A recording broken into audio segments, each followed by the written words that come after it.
We're I think we're live. My name is Carlos. This is David. And we are Two Fat Guys Talk. This is episode 126. Now, we may sound a little different because Dave and I, we are, as we mentioned before, we're in kind of an ever-shifting underground bunker, and today we're in different chambers. So it's a miracle we actually managed to patch together two disparate comm panels to talk to each other and record this podcast. Speaking of disparate chambers, I finally played Hades, Dave. About time. Yeah, I regret not playing it sooner. It's awesome. I went right to hell mode.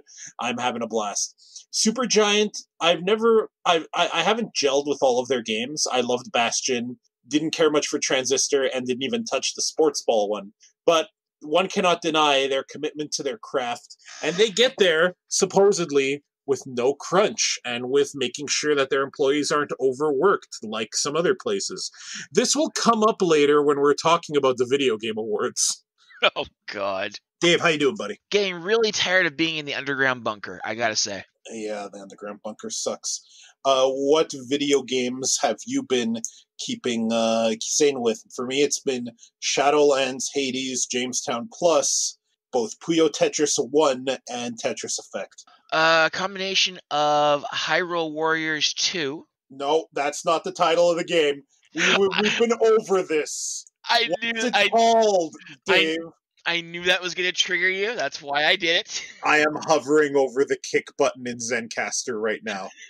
I am hovering over it. Hyrule Warriors Age of Calamity. Yeah, there you go. How does it perform? I hear it has big performance issues. Oh, it's bad. Oh, God. I mean, if I can get to a steady frame rate of like 23, that's a good day. Oh, dear. Oh, dear. I'm going to use that as a segue into Nintendo's making a new console. Nintendo, yeah. The rumor mill and the trademarks and the conventional wisdom say Nintendo's making some kind of Switch Pro or the Switch U or whatever they're going to call it. It's probably just going to be a upgraded Switch. A 4K Switch is the rumor. I wonder, a Switch Pro is probably going to be the name. Because, yeah, I don't think there's much they can do to Age of Calamity to fix it. I don't feel it was rushed, but I feel that the hardware it was made on was way more powerful than the Switch. Is this the type of game that makes you wish Nintendo was a third-party developer for other things? Yes. There are times I wish that too, I must admit. It looks nice when it's not sputtering out. But I feel like just based on the graphical issues, the slowdowns and everything else, that I'm playing a true Dynasty Warriors game. Let's put it that way. Have you fought Lu Bu yet? Kind of? You don't know how bad I want them to just throw Lu there. Like, not even a Lu Bu analog, but Lu Bu himself. Yeah. Lube up for Lu Bu. Oh, I can't believe I just said that. It's just sad because, I mean, this is a good game. It's just, and I even hear that and this is really sad, for those who have hacked their Switches and overclocked the processor, they can play it with a buttery smooth 30 frames per second. Yeah, here's the thing.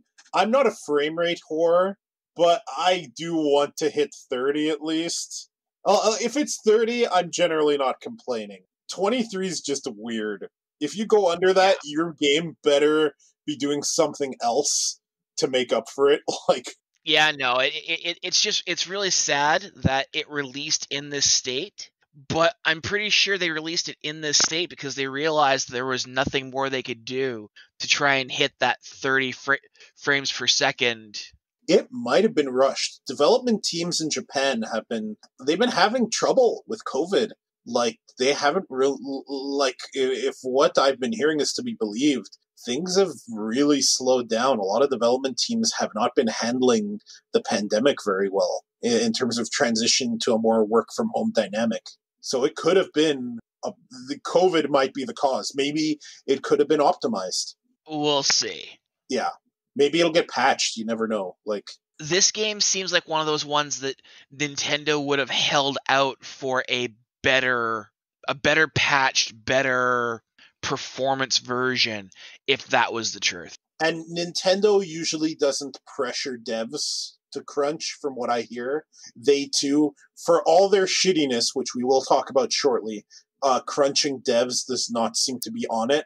So it's possible that you're right, and this is as good as it can get, at least for now. No, it's sad, but yeah, no, I've been playing Hyrule Warriors Age of Calamity. I've been playing many hours of World of Warcraft Shadowlands. Yeah, should we get right into Shadowlands talk? Yeah, let's do that. Okay, let's get into Shadowlands. So, World of Warcraft Shadowlands, the latest expansion for the insanely popular World of Warcraft. We talked about in our last episode how shitty the pre-patch for this was. And I'm glad to see that the expansion itself is not reflective of that, because for the most part, with reservations, I've been enjoying my Shadowlands experience. How about you? So, yes, I have been enjoying it. I took a 4-year hiatus from World of Warcraft. In fact, I didn't think I was ever coming back. And I was actually quite happy to not ever come back. I've done these passes on expansions before. Like I skipped Pandaria, came back for Warlords of Draenor, and so went through the Pandaria stuff really quick during. Just to mention, I love that Blizzard goes ahead and gives you the previous expansion when the next expansion is about to come out to get people to come back. Yeah, they make it baseline, that is nice of them. It's nice. It's why I've justified buying the collector's edition or the digital special edition whenever I've come back. So, I mean, I will give them a lot of credit for that. Yeah. I will say I was kind of mixed on Battle for Azeroth. I liked the Heart of Azeroth stuff and everything else, but I was just kind of mixed on the storyline. It just seemed not just rushed, but also poorly done. Their Battle for Azeroth is very divisive. I don't think it's as bad as Warlords of Draenor, but it is definitely the expansion that I don't know anyone who outright. I don't know anyone who loves it, and I don't know too many people who outright hate it either. But there's always the feeling of this is, especially after Legion, that this is where things could have been better. I've never understood the hate that people have had for Warlords of Draenor. I thought Warlords of Draenor was a neat what-if scenario, and I always enjoyed the story they told for that one because they had a lot of freedom to do neat and interesting storylines with characters that were either long dead or had horrible things happen to them. So the what if, I always enjoyed the garrison system. I enjoyed, if not a little bit grindy, don't get me wrong, but I liked Warlords of Draenor. I'm just gonna come out and say it. I liked things about it. I liked a lot of the storytelling in it. I didn't like the fact that it didn't, like, garrisons were nice, but garrisons should be our Old Republic spaceship, and they're not. Okay. There's a grindy element that I don't like that continues to this day in Shadowlands. There's also the fact that there's so much cut from Warlords of Draenor.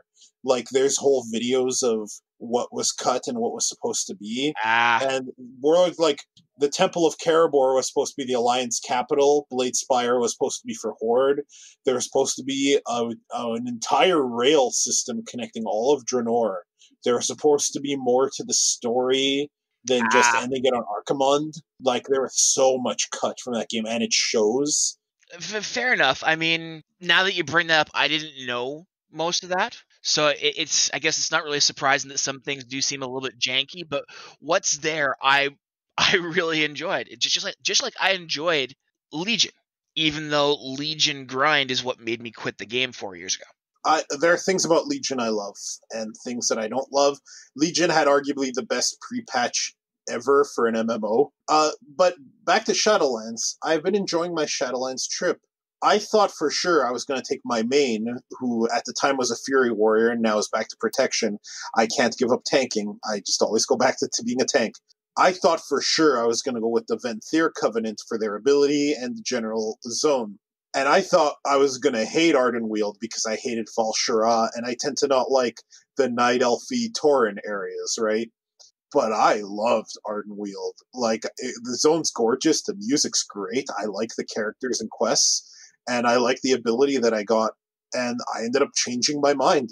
I ended up deciding, nope, this character will be the one who goes Night Fae, and I'll have a different character of mine do the Venthyr, because I have 4 characters lined up so I can go through all 4 stories. Okay. So I ended up, I was going to take Death Knight to the Night Fae because of the ability they have that replaces an ability, so I don't have an extra button. But I ended up with them liking the Venthyr ability anyway, so it all worked out. Night Fae storyline so far is pretty good because of the renown gating, which I don't like.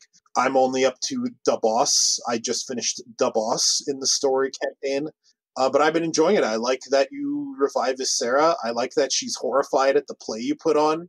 That play is fucking hilarious. It was awesome. That intro quest for the Night Fae is brilliant. Mm-hmm. Like, the fact that you're reenacting things, there are people in the crowd being like, I was a scientist in life, and there's no way a sword can stick out of a planet like that. Like, I like how people were like, wait, is this Gul'dan the real Gul'dan? No, he's an alternate one. There are alternate timelines? Like, or even like, wait, which war are we currently talking about? Oh, the third one. What? There's 3 wars? That's stupid. It's just like, you're right. I wish that Ysera, like, you look at Ysera and she's in her dragon form, but I wish her jaw was just agape the whole time. Because hearing that Argus appeared in the sky, and then the Night Elves were genocided, and then N'Zoth pulled his bullshit, and Ashara, you would think she'd be like, I clearly died well before all the shit happened. Like, it's funny when you're doing the night or the Night Fae quest to resurrect that seed that was dying. Yeah.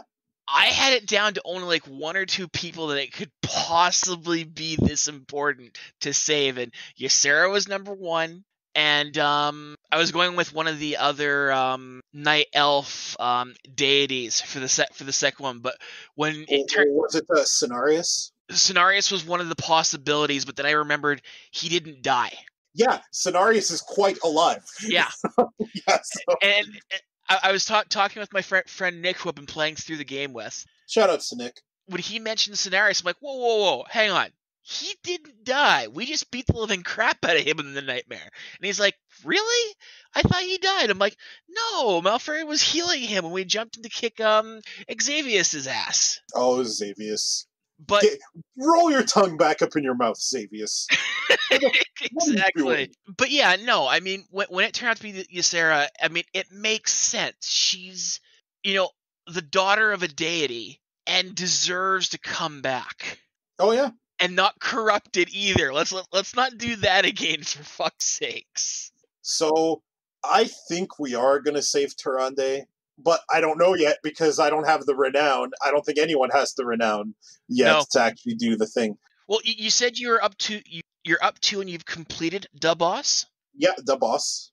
So, yeah, we're both at the same point where as far as we can go, Renown 9 is the max renown at this point until Tuesday. I don't like the gating.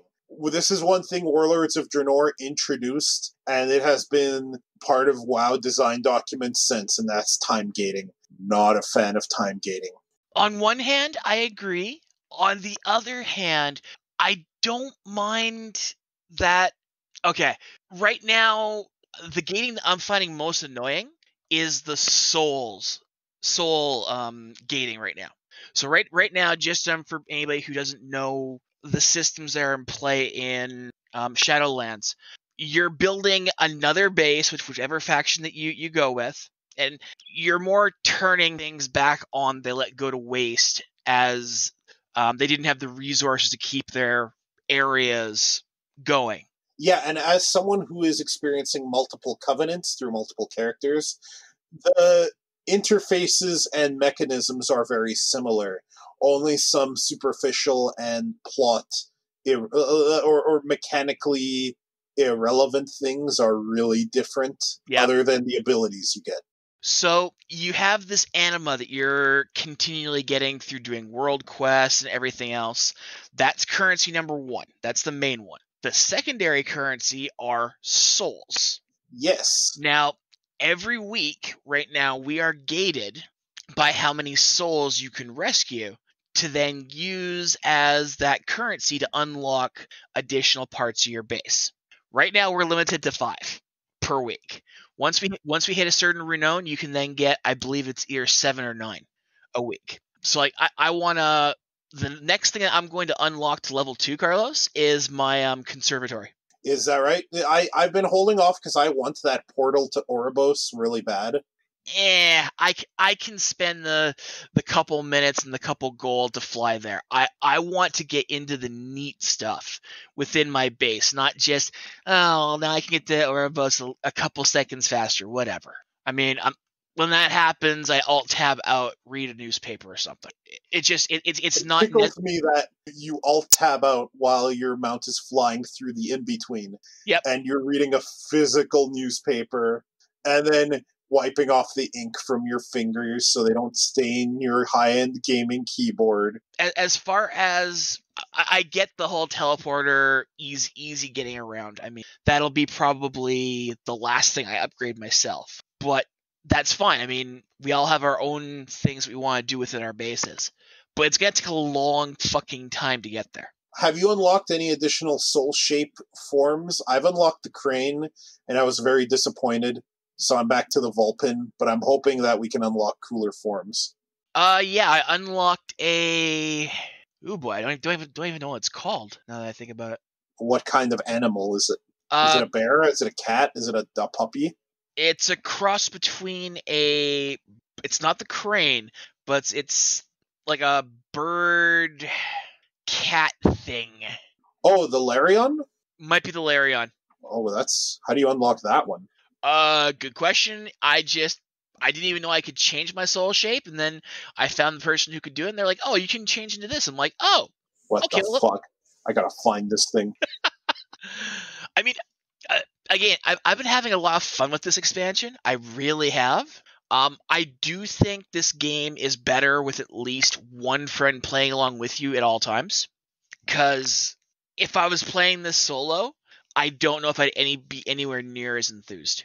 I do hear that, even though I have been enjoying doing that on my own and just grouping up when I have to or for dungeons. Though I am going to try to tackle some dungeons as my tank. I suspect I'll be able to beat a few. I have been enjoying Torghast solo. In fact, I haven't done it with a group yet. I've beaten up to layer 4. I'm probably going to try layer 5 later today. Torghast is simply one of the most awesome things about this expansion. It's good. It's like a lesser roguelite, but good enough in the MMO that you can use it as a break.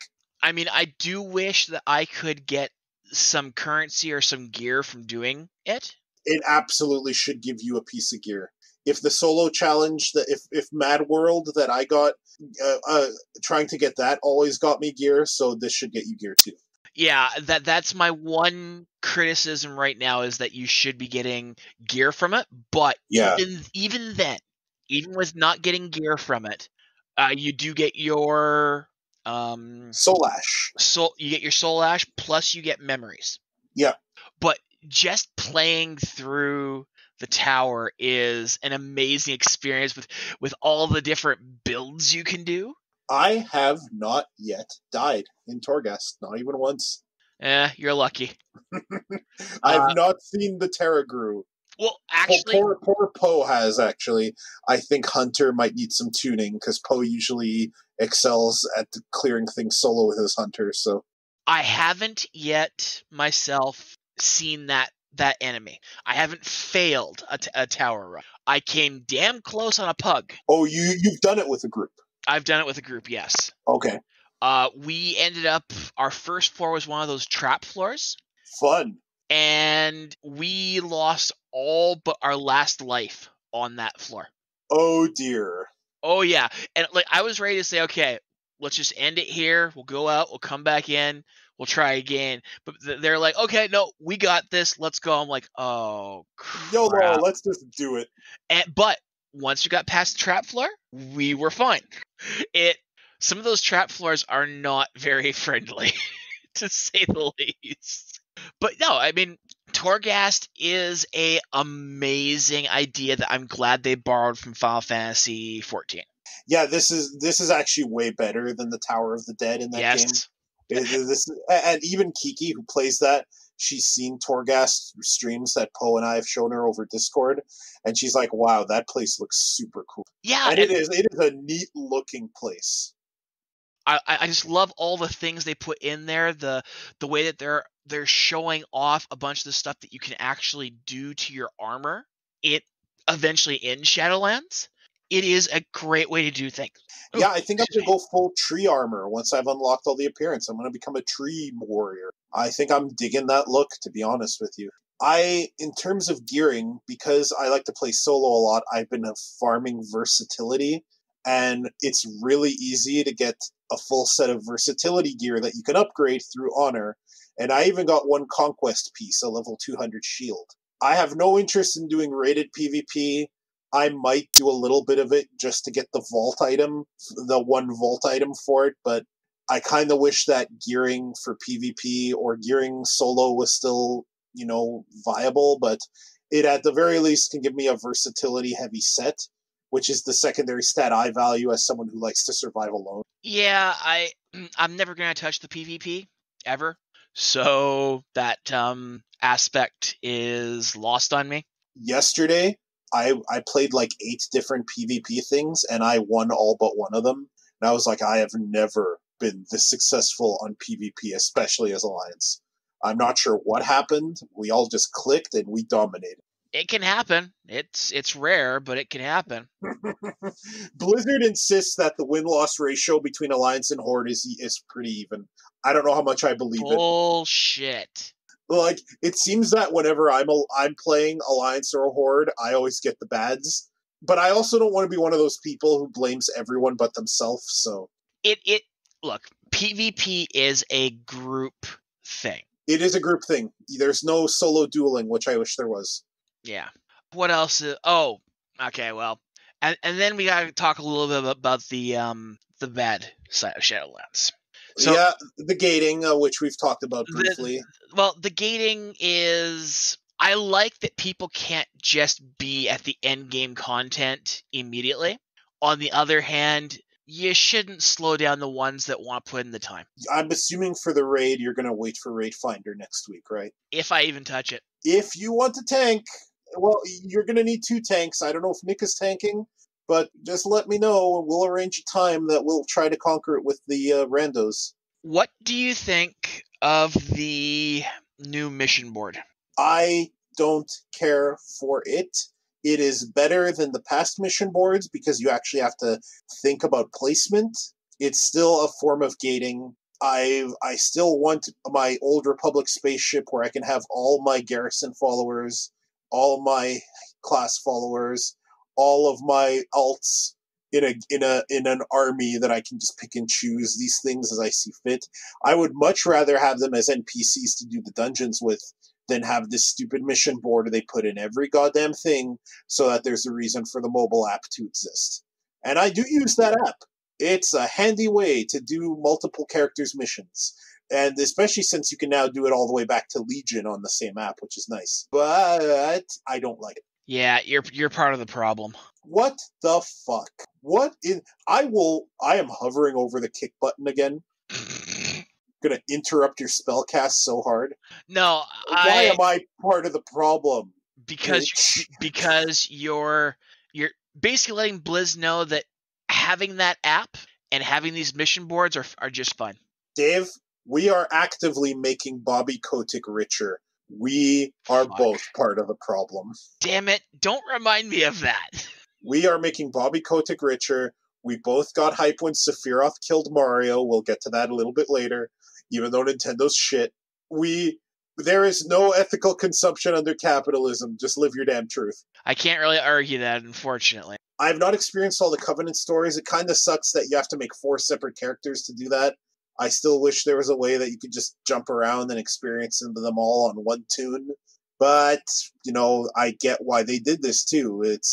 Covenants are kind of their own faction now. Maybe they're trying to find a way to do factions without Alliance and Horde. I also hate how Torghast and all these cool things are going to become useless in whatever the next expansion is after this. We all know it. They won't just make Torghast better. They won't improve upon it or let you do those challenges at level the way FF14 does. Yeah, there's stuff that both of those games need to copy from each other. Mm-hmm. So what's bad about Shadowlands? The Kyrians. Okay, let's talk a little bit. Let's talk about a little bit about the Scientology angels. So the problem with the Scientology angels is that, okay, ideally the Arbiter will send you there only if you're cool with them and you're okay forgetting your life's deeds because you look at your afterlife as a different thing. That's what it's supposed to be. So someone like me who finds that entire prospect horrifying should never get sent there. But then you think about who the fuck is the Arbiter to tell me that? And then you think about how horrifying it is that they're Kyrian rebelling because the path is flawed, including what I assume is one half of Uther's soul. And the Kyrian zone is way too bright.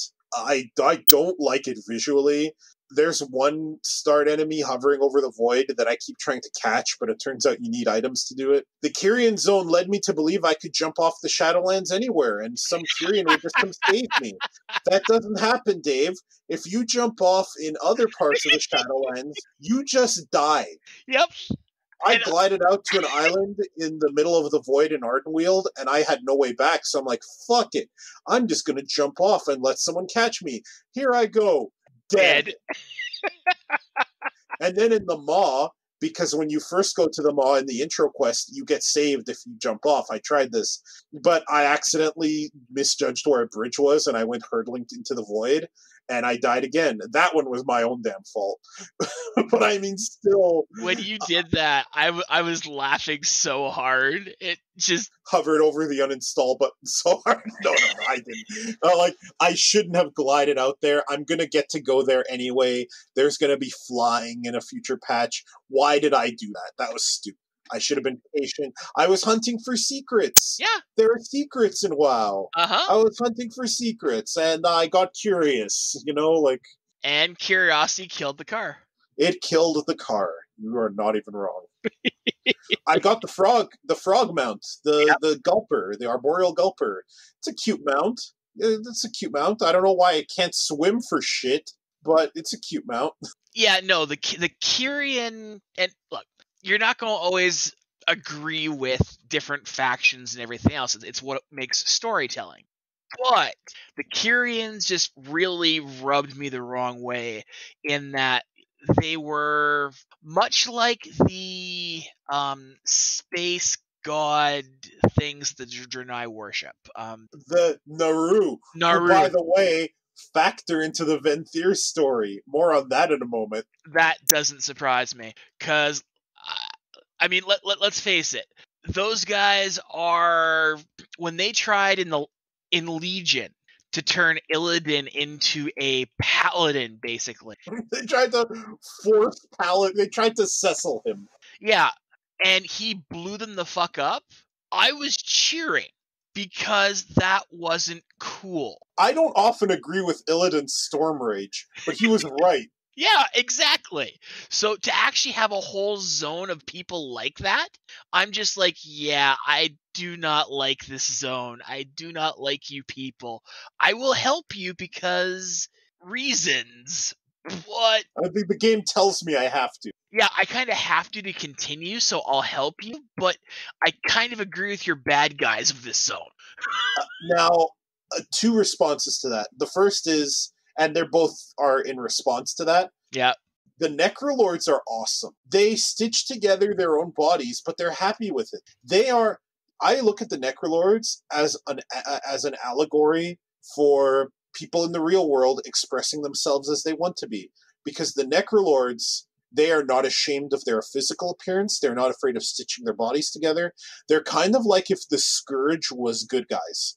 And they are living their fucking truth. You go up to a stitched abomination, you click on them, and they're like, haha, I'm reporting for duty, and they're all happy. And I'm like, these guys This land is made of rotting corpses stitched together with twine and in some cases prayer, and I am less afraid here than I am in Bastion. And let's give WoW credit here in that we've now found the original point for what became the Scourge. I mean, you could not look at this. You can't look at this zone and say, "Oh, well, this zone copied from the Scourge." Like, no, this is where they got the idea to build the Scourge. Yeah, like the Maw kind of like the Necrolords and Maldraxxus, despite appearances and despite the one sect of them invading Bastion. Yeah. It belies their noble purpose. They have a noble purpose. And this nobility is perverted in a lot of ways to form the Scourge and other elements. In reality, like someone who, like you fight, you free the guy, what's his fucking face? Darian's dad, Darian Morgraine. Yes. Whatever is High Lord Morgraine, and he's in there, and he's like, when I first came here, I was frightened, but then I realized these people are noble, and that it's not about appearances. And I'm like, good for you, man.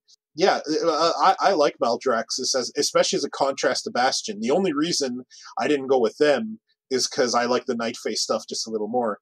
The second is that, so you remember the Ember Ward in Revendreth, that place where the light was burning all the I do. The Venthyr there? The wasteland.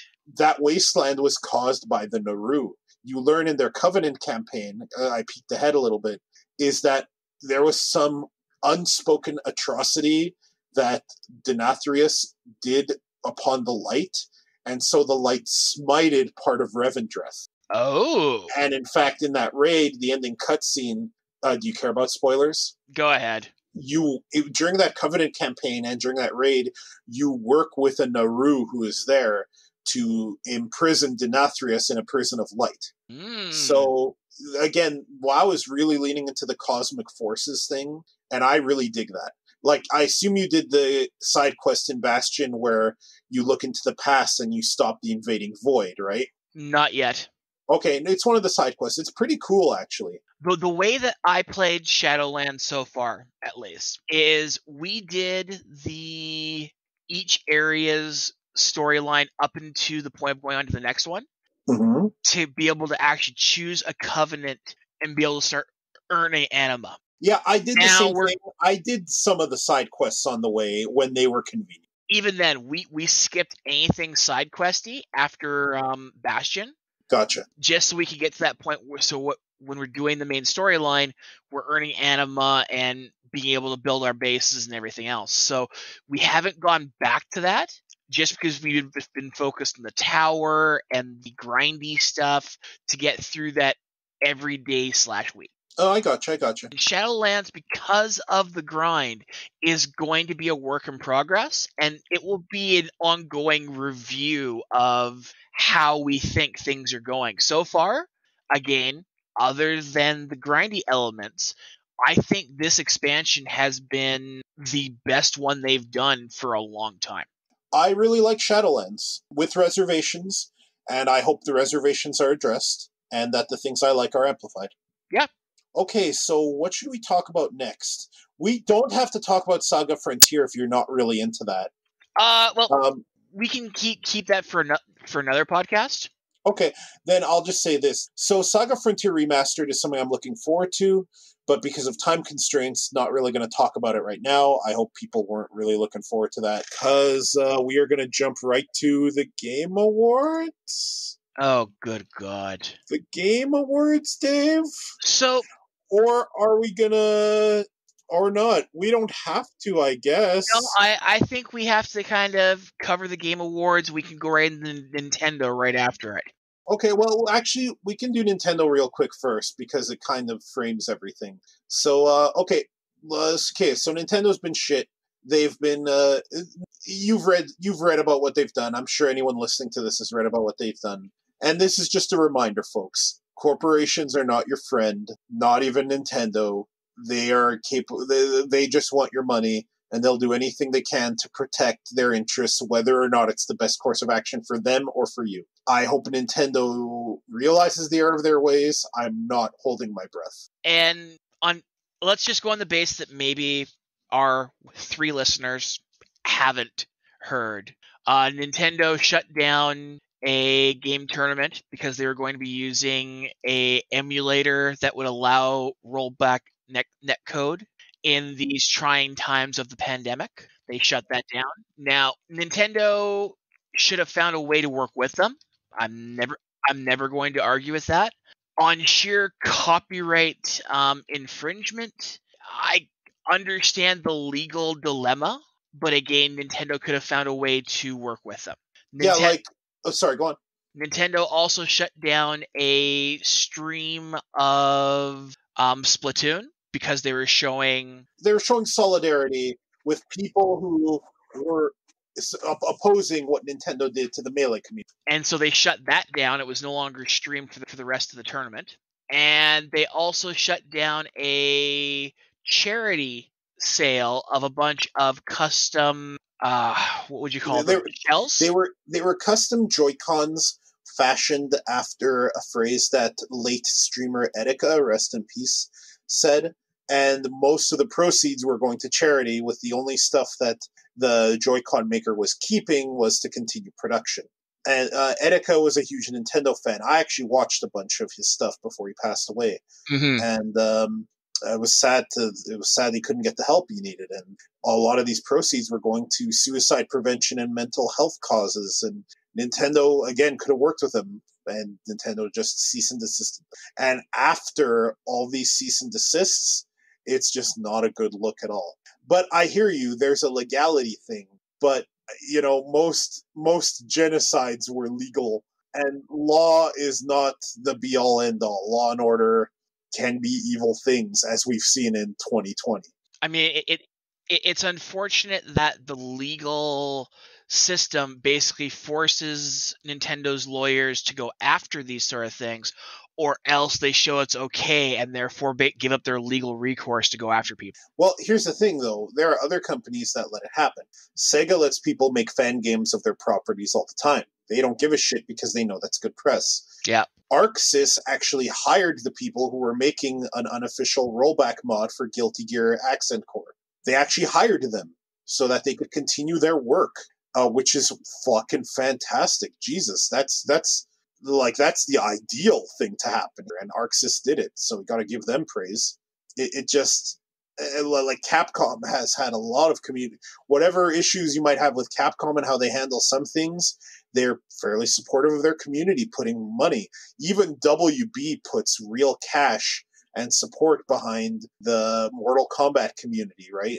So, I mean, like, corporations are evil. Never assume they're your friend. But even in these late capitalist times, there's ways to behave that are less shitty than others. All right, speaking of shitty, let's talk about the Game Awards. Dave.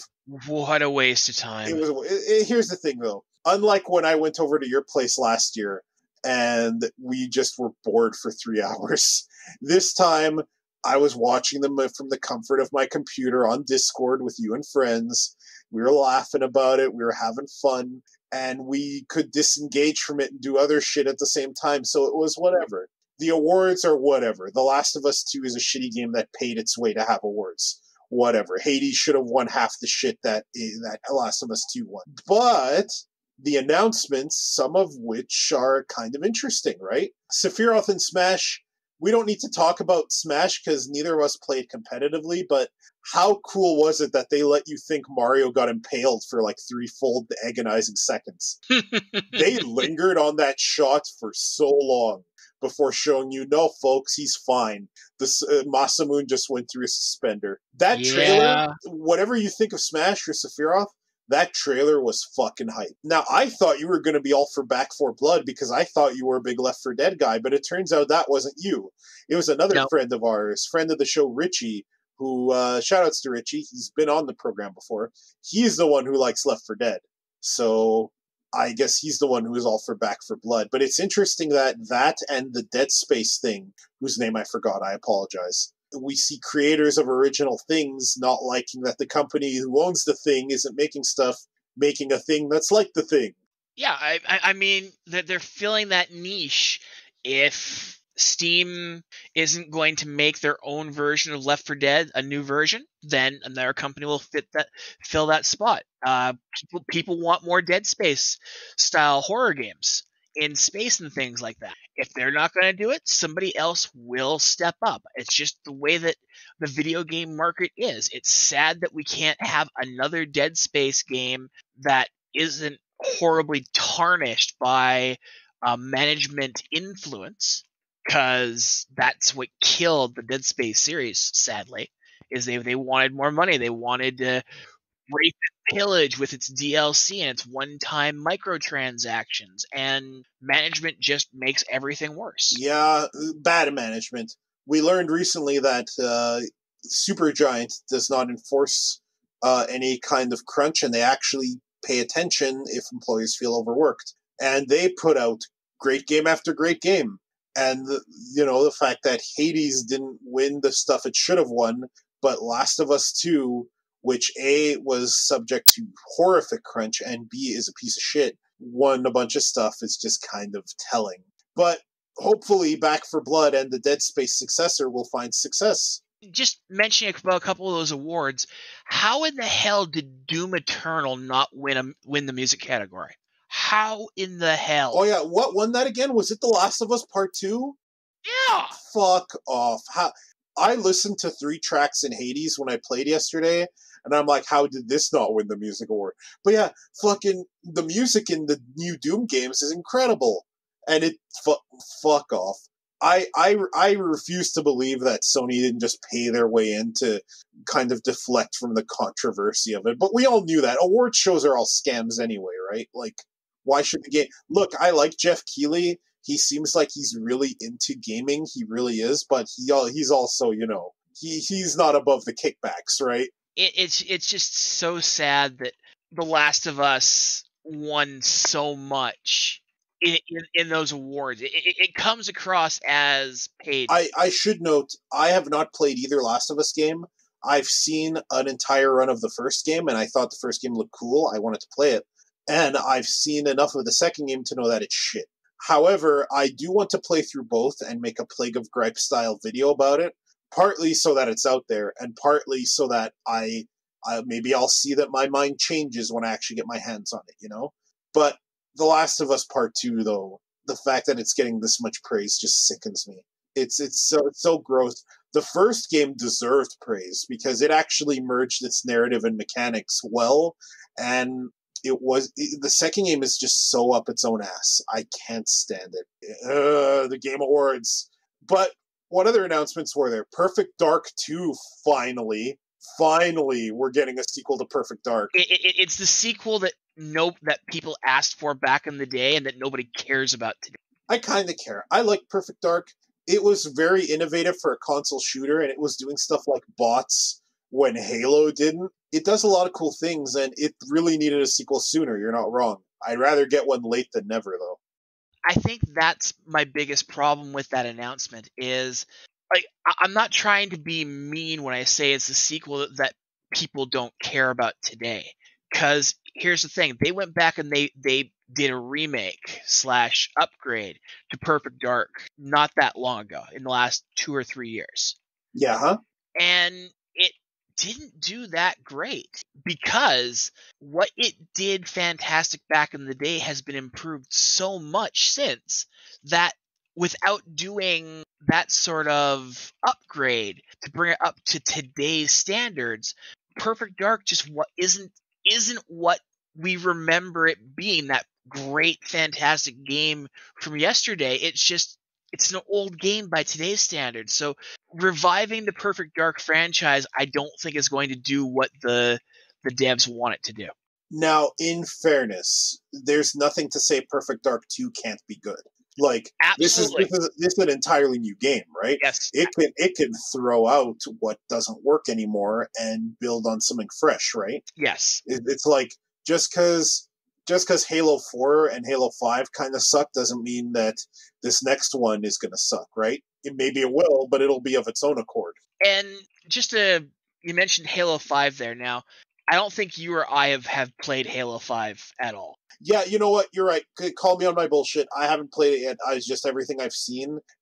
kind of disappointed me. And I have played all of Halo 4, so I really wasn't feeling 5. So Well, and that's just it. You and I played Halo 4 together, because that's what we've always done with the Halo games. yeah, Halo 5 was the first Halo game that didn't do split screen.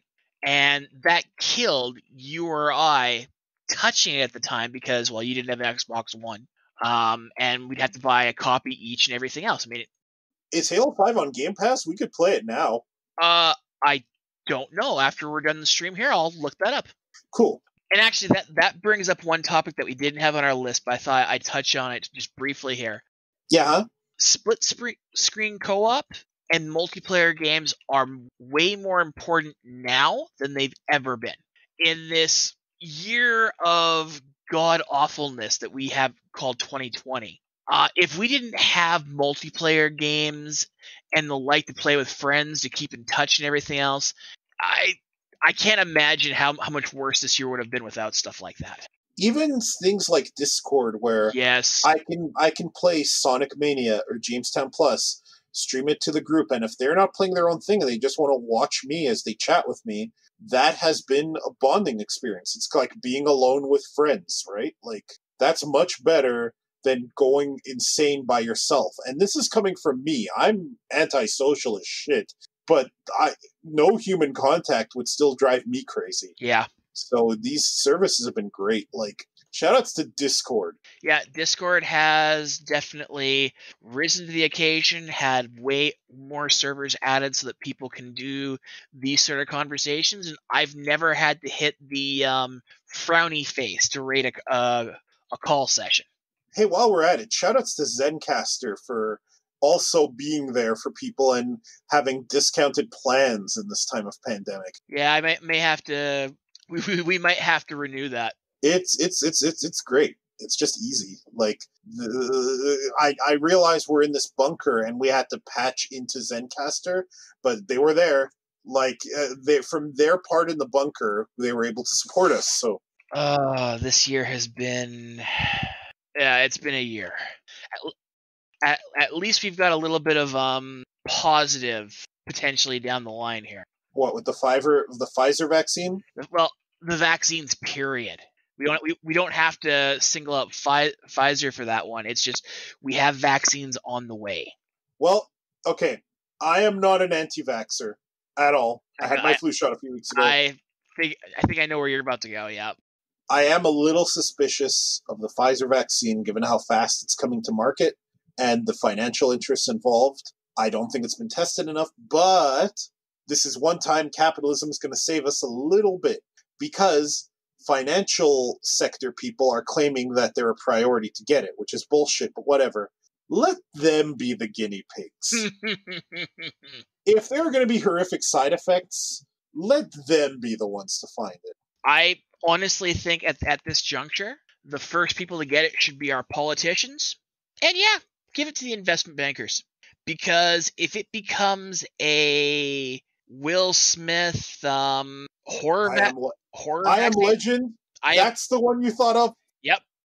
Oh, God. If it's going to be an I Am Legend level vaccine fuck up, then let them suffer from it. Cold, dark, but correct. The people with money have fucked things up long enough. I mean, I stupid Game Awards. I do agree that, healthcare workers and the elderly should be given it on a priority basis, absolutely. But I don't like that we're basically turning them into the lab rats. I don't like that at all. It's so many things could have been done better that weren't because of financial interests. It's a shame. But I also understand doing this under an emergency act, and that we can't afford to give it, 2 to 5 years to work on the vaccine. I understand that as well. Oh no, I understand that perfectly. I'm just wary. I'm wary. I'm not an anti-vaxxer. Again, I am not sitting naked at my toilet looking at what some conservative dope said about it and using that as my basis of fact. I am thinking about real world implications and how this came to market. That's what I'm thinking. So I have about 5 to 10 minutes left. Should we talk about the Disney and Star Wars stuff that was announced yesterday? Do you care? Because I don't. I kind of... I kind of care. I kind of care that there's an Ahsoka show. The Mandalorian's on my list, and believe it or not, Rebels and like Clone Wars are also on my list of when they get through. So I kind of care about that, and that they're bringing back Hayden Christensen as Darth Vader in the Obi-Wan show, which is weird to me, but cool. I'll do a sidetrack just for a moment here then. Back onto the vaccine for just one moment. Back onto the Hayden Christensen vaccine. We are going to see here very quickly in the private sector and even a bunch of the public, you're going to have a vaccine card. It's coming. If you do not get the vaccine, you will not be able to go to, say, a movie theater or a restaurant. You will not be able to fly. And as much as I hate the... If you compare this to Left Behind, I'm clicking the kick button. Left Behind? Why? Because this is what happened in Left Behind. After the rapture, the mark of the beast was an identifying thing people had to get. No, I wasn't. If you were going to do that, I was going to hammer that kick button so hard. When did I become a Christian extremist? I know you haven't. It's just my darkest thoughts came to light. I'm sorry, Dave. That's okay. Then Dave's like, back to Left Behind for a second. But listen, I'm against anti-vaxxers 100%. I do understand your hesitation around the current vaccine, but I also agree that to keep people safe, this card is going to be necessary. I don't hate the idea of it. I really don't. And ultimately, my doctor is very no bullshit, and he doesn't suffer fools. If he tells me this vaccine is safe to take the damn thing, I'm going to take the damn thing. But I just wanted to put in the whole that is coming, and I actually agree with it. If the anti-vaxxers want to sit back and die of a disease, fuck them. I also think, though, that you need to give this card to people who, for whatever reason, can't have it. Like if they have an allergy, because that's not fair for them to get scapegoated because of that, too. And I know that's a risk, but I think that has to be part of the equation. But it has to be a medical exclusion. There has to be an actual test that can be done to make it official, not just, I have an allergy, give me a card. Sure, in the world where this vaccine is safe and my objections are moot, yes. Okay. On Star Wars, yes. Having an in the vaccines and Star Wars section, having an Ahsoka show, I think, is a good idea. The Mandalorian has been the highlight of the Star Wars universe for the past couple of years. Did we need an Obi-Wan TV series? Sure, why not? Is the next movie being one based off of Rogue Squadron a good idea? Why not? It wasn't just Star Wars, though. Disney announced some other stuff. Like, they finally Marvel gave us a trailer for that animated What If show, the Marvel What If. And that shit looks pretty hype. I enjoyed that. I think we should anime rave that, or at the very whatever the new paradigm is of talking about animes instead of making reactions because of copyright. Well, I've got some ideas to possibly get back to doing some of that again, but that'll be for the new year. Sure. But yeah, no. What If? I am totally okay with that. The new Loki TV show, kind of interesting. Yeah, interests me too. There were 39 announcements for Disney / Marvel, and Disney's raising its prices on its streaming stuff because of it. But at least they're putting their movies there without charging more. Are they? Yeah. Then okay, hang on. I'm fact checking during the podcast. I'm sorry. Because remember, Mulan, they charged an additional $27 for you to rent it. Yeah, I think they walked back on that. I think they walked that back and said, nope, we're not doing that anymore. Also, Disney still segregates its two online services so that you can't get both with one charge. Mulan is now available to stream on Disney Plus for all subscribers without an extra fee. Okay. No, they walked that back because that was stupid. It was. If the Netflix fee includes all their movies and Disney was going to charge some extra, fuck Disney. Fuck off. Mm-hmm. They better put all of Owl House Season 2 on that damn service when it comes out. Or at least do the weekly Mandalorian thing instead of you needing a Disney channel, which is totally how we watched ours. Wink, nudge. Mm-hmm. Yeah, no, it's such nonsense to pull stuff like that. It doesn't surprise me that Disney was the first one to try it. And I'm glad the pushback they got was enough to have them rethink that, because it wasn't even a purchase of a movie. It was a fucking rental. It was to rent it. It wasn't even to keep it. Yeah. Fuck you, Disney. Like, Yeah, are you fucking kidding? But yeah, it's such a mess right now. I mean, I'd love to go and see a movie in theaters, even though there's no movies in theaters right now because of the pandemic. I mean, there are movies that have been pushed back that I really wanted to see, or that ended up on streaming services not doing anywhere near as good because, of course, streaming. Like, the Bill and Ted movie deserved to be in theaters, but didn't do anywhere near as good because streaming. I'm pretty sure Wonder Woman isn't going to do anywhere near as good because, again, streaming. I want to see the new Ghostbusters movie. I really, really do.